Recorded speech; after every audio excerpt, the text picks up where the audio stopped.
اور ہم یہاں تک پہنچے تھے کہ ہمیں کچھ ساز و سامان اپنے ساتھ احتیاط کے ساتھ رکھنا ہوگا، اور اس کے آخر میں نے گزارش کی تھی کہ کچھ تربیت بھی ہماری ہونی چاہیے، مسائل کے اعتبار سے بھی ہوں، کوئی نشستیں وغیرہ ہو رہی ہیں اس کو آپ اٹینڈ کریں، جیسے آپ ہمارے یہ پروگرام دیکھیں، اور اسی طریقے سے اپنی باطنی تربیت کا اہتمام، اپنے بچوں کو اگر لے جا رہے ہیں تو ان کو پہلے سمجھا کے لے کے جائیں کہ بیٹا وہاں کسی چیز پہ تنقید نہیں کرنی ہے، مکہ اللہ کی رحمت کا مقام ہے اور مدینہ منورہ میرے آقا صلی اللہ علیہ وسلم کا جائے ہجرت ہے، ان دونوں مقامات پہ ادب ہے، احترام ہے، گھر والوں کا ذہن بنا کر جائیں کہ ہم وہاں آرام کرنے نہیں جا رہے، آسائشوں کے حصول کے نہیں جا رہے، بلکہ وہ تو سمجھ لیں ایک اپنے نفس کے ساتھ جہاد ہے، یہ بہت ضروری ہے تاکہ وہاں جا کے بالکل صبر و تحمل، اور گھر کے سرپرست کو خاص طور پر تحمل کا مظاہرہ کرنا چاہیے، ابا ہی غصیلے ہوں تو پھر وہی چیزیں بچوں کے اندر بھی منتقل ہوتی ہیں اور ثواب کے ضائع ہونے کا اندیشہ ہے، اور ہو سکتا ہے کہ ہم گناہ گار بھی ہو جائیں۔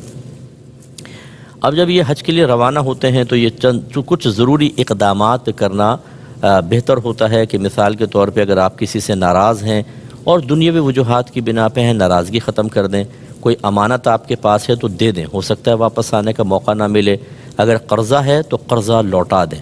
بعضوں میں حیرت زدہ رہ جاتا ہوں کہ قرض ادا نہیں کرتے حج کر رہے ہیں، قرض ادا نہیں کرتے، بیچارہ سامنے والا اپنے قرض کا متمنی ہے اور عمرے کر رہے ہیں، تو فوراً سے پیشتر ان چیزوں کو دیں، رشتہ داروں سے معذرت کر لیں، مل کر جائیں، سب کی دعائیں لیں، اور اچھی طرح یاد رکھیں کہ اگر آپ نفل حج کرنا چاہتے ہیں تو ماں باپ کی اجازت ضروری ہے، لیکن اگر فرض حج کرنا چاہتے ہیں تو ماں باپ کی اجازت مستحب ہے، یعنی لیں گے تو ثواب ملے گا، اگر وہ نہ بھی دیں بہرحال آپ کو فرض حج تو کرنا ہے، یہ ماں باپ کی نافرمانی نہیں کہلائے گی، آپ گناہ گار نہیں ہوں گے، جانا ہی ہوگا، لیکن اپنے ماں باپ سے پرمیشن لے لیں کہ آپ اجازت دے دیں کہ میں حج کرنا چاہتا ہوں، اور یہ میں پہلے وضاحت کر چکا ہوں کہ یہ کوئی شرط نہیں ہے کہ پہلے ماں باپ کو حج کرواؤں گا پھر میں کروں گا، آپ کے پاس پیسے جمع ہیں، تمام شرائط آپ میں جمع ہیں، آپ اس انتظار میں ہیں کہ مزید جمع ہو تو ماں باپ کو پہلے حج کرواؤں، جتنی آپ تاخیر کرتے رہیں گے گناہ گار ہوں گے، اس لیے اگر آپ کے پاس پیسے جمع ہیں تو فوراً آپ کو حج کرنی چاہیے۔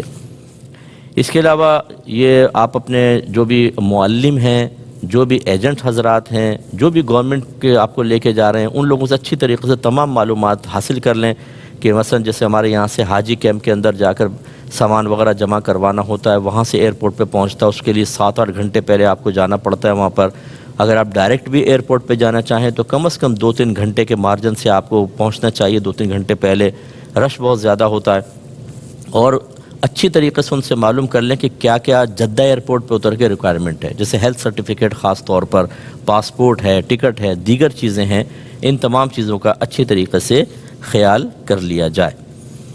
اب اس کے بعد یاد رکھیے کہ آپ کو احرام پہننا ہے۔ احرام کسے کہتے ہیں اس کی تھوڑی سی وضاحت تو میں پچھلے پروگرام میں کر چکا ہوں کہ مردوں کے لیے یا عورتوں کے لیے احرام اصل میں ایک حالت کا نام ہے کہ جب آپ عمرے کی نیت کرتے ہیں یا حج کی نیت کرتے ہیں تو جیسی آپ نیت کرتے ہیں آپ ایک حالت سے دوسری حالت میں آ جاتے ہیں جس کو حالت احرام کہتے ہیں، جو نظر تو نہیں آتی فزیکلی طور پہ، حالت احرام۔ اس حالت میں مردوں کے لیے لازم ہے کہ وہ 2 بغیر سلی ہوئی چادر پہنیں، جس کو ہم عرف عام میں احرام کہتے ہیں، یہ مجازن احرام ہے، احرام تو حالت کا نام ہے۔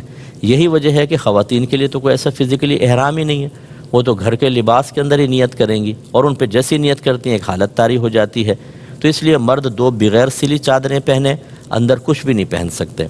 ہاں بعض اوقات ایسا ہوتا ہے، ہمارے بعض بھائی بہن یہ بتاتے ہیں کہ جی پیشاب کی بیماری ہے، قطرات مسلسل آتے ہیں، تو ہم کیا کریں، وہ تو احرام آلودہ ہونے کا اندیشہ ہے، تو یاد رکھیں پھر اندر کوئی بغیر سلی ہوئی چیز آپ باندھ لیں، جیسے بچوں کے لنگوٹ ہوتے ہیں نا چھوٹے بچوں کے، ایسا آپ کر لیں، اس میں اگر فرض کر لیں کہ قطرات جمع ہوتے ہیں تو بعد میں پھر اس کو چینج کر لیں، اس کو دھو لیں، اس طرح وقتاً فوقتاً یہ مشقت آپ برداشت کریں گے تاکہ آپ کا احرام آلودہ نہ ہو جائے، لیکن سلا ہوا لباس اندر نہیں پہن سکتے، پہنیں گے تو گناہ گار بھی ہوں گے اور دم وغیرہ لازم آئے گا۔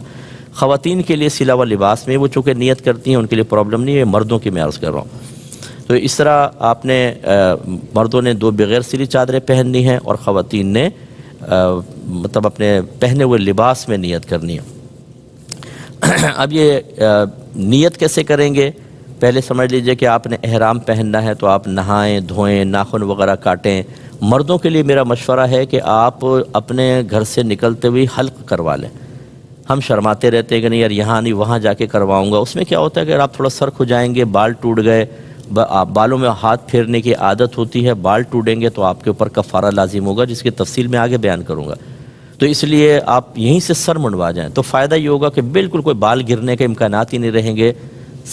اس طرح جسم کی صفائی وغیرہ کریں اور احرام کی چادروں پر خوشبو لگائیں، بدن پہ خوشبو ملیں، اور مرد وہ 2 چادریں پہن لیں، ہماری بہنیں اپنے کپڑوں وغیرہ پہ خوشبو لگائیں، اور اس کے بعد احرام پہن کر 2 رکعت نفل احرام کی نیت سے آپ ادا کریں گی. لیکن ابھی نیت نہ کریں. ہمارا مشورہ یہ ہے کہ نیت کریں آپ جہاز میں بیٹھنے کے بعد.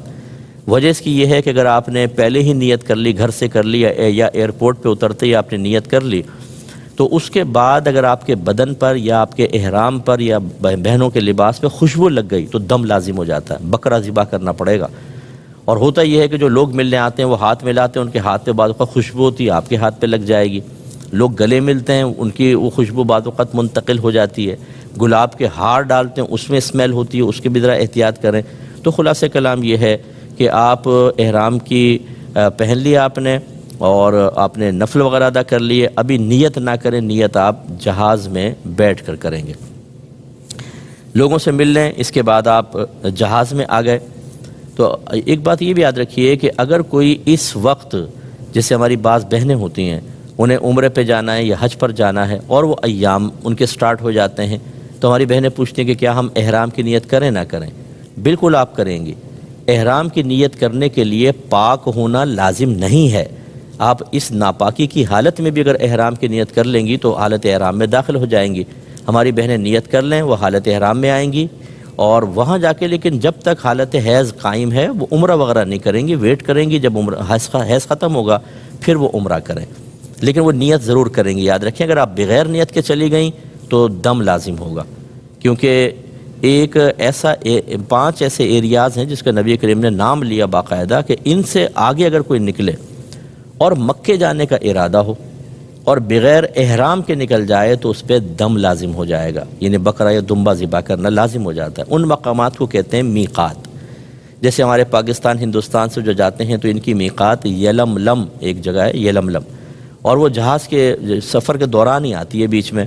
اب اگر ہماری کوئی بہن یہاں نیت نہ کرے کہ نہیں میں تو حالت حیض میں مکے میں جا کے کروں گی، تو جیسی میقات سے گزریں گی بغیر آپ احرام کی گئیں آپ پہ دم لازم ہو جائے گا. اس لیے احرام کی نیت لازم ہوگی، کر لیں لیکن عمرہ وغیرہ ادا نہیں کریں گے. اس کے بعد جب یاد رکھیں کہ اب آپ جہاز میں بیٹھ گئے، فارغ ہو گئے، اب آپ نیت کریں عمرے کی. نیت دل کے پختہ ارادے کو کہتے ہیں. آپ دل میں ارادہ کر لیں بس آپ ہو جائیں گے محرم. لیکن اگر آپ زبان سے الفاظ کو ادا کرنا چاہیں تو کوئی حرج نہیں ہے. یہ کوئی زبان سے ادا کرنا لازم نہیں ہوتا، دل میں نیت ضروری ہے. الفاظ یہ ہیں کہ اللہم انی ارید العمرہ، اے اللہ بے شک میں عمرے کا ارادہ رکھتا ہوں، فیسرہا لی وتقبلہا منی، تو اسے میرے لیے آسان کر دے اور اسے میری طرف سے قبول فرما. واعنی علیہا وبارک لی فیہا، اور اس پر میری مدد فرما اور اس میں میرے لیے برکت پیدا فرما. نویت العمرۃ، میں عمرے کی نیت کرتا ہوں. واحرمت بہا للہ تعالی، اور میں نے اللہ تعالیٰ تیری رضا کی خاطر احرام کا ارادہ کیا، یہ میں احرام میں آتا ہوں. اس کے بعد یاد رکھیں جب آپ نیت کر لیتے ہیں تو پھر آپ کم از کم ایک بار تلبیہ پڑھیں گے.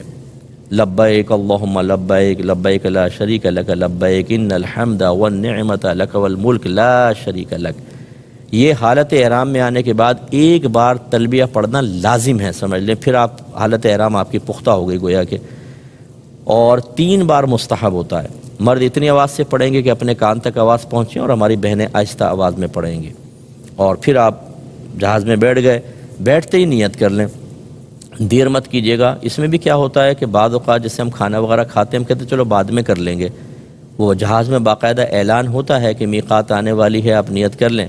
لیکن کھانا کھانے کے بعد بعض اوقات انسان سو جاتا ہے. کتنے لوگ سو جاتے ہیں اور انہیں احساس نہیں ہوتا، اور سوتی حالت میں اگر آپ میقات کراس کر گئے اور آپ نے اس سے پہلے نیت نہیں کی تھی تو دم لازم ہو جائے گا. اس لیے آپ جہاز میں آرام سے بیٹھ گئے، سامان وغیرہ رکھ دیا، نیت کر لیں. اور اگر آپ قافلہ ہے آپ کے ساتھ تو سب کو اجتماعی نیت بھی ہو سکتی ہے. تلبیہ وغیرہ پڑھنے کے بعد پھر آپ، اب تلبیہ کی بڑی فضیلت ہے. حضرت ابو ہریرہ رضی اللہ تعالیٰ عنہ سے مروی ہے کہ جب لبیک کہنے والا لبیک کہتا ہے تو اسے خوشخبری سنائی جاتی ہے. عرض کی گئی یا رسول اللہ کیا جنت کی خوشخبری سنائی جاتی ہے؟ آپ نے ارشاد فرمایا کہ ہاں. یعنی تلبیہ کتنی افضل چیز ہے کہ جب آپ نیت کرتے ہیں احرام کی اور تلبیہ پڑھتے ہیں تو حاجی کے لیے جنت کی بشارت ہوتی ہے۔ اور یاد رکھیں کہ جب تک آپ طواف شروع نہیں کریں گے عمرے کا، آپ یہ تلبیہ پڑھتے رہیں۔ سب سے افضل ذکر اب یہ ہے، درود پاک، لا الہ الا اللہ، سبحان اللہ، الحمدللہ، لا حول ولا قوت الا باللہ، سب کی اپنی اپنی فضیلتیں، لیکن اس وقت حالت احرام میں تلبیہ پڑھنا سب سے افضل ہے۔ اور جب بھی آپ پڑھیں 3 دفعہ کم از کم پڑھیں، جیسے آپ نے پڑھ لیا 3 دفعہ، 6 دفعہ، 9 دفعہ، پھر آپ ٹھہر گئے، تھوڑا تھک گئے تو چلو پھر جب یاد آئے فوراً پڑھ لیں، حتیٰ کہ جب آپ عمرے کا طواف سٹارٹ کریں گے تو پھر آپ اس کو روک دیں گے۔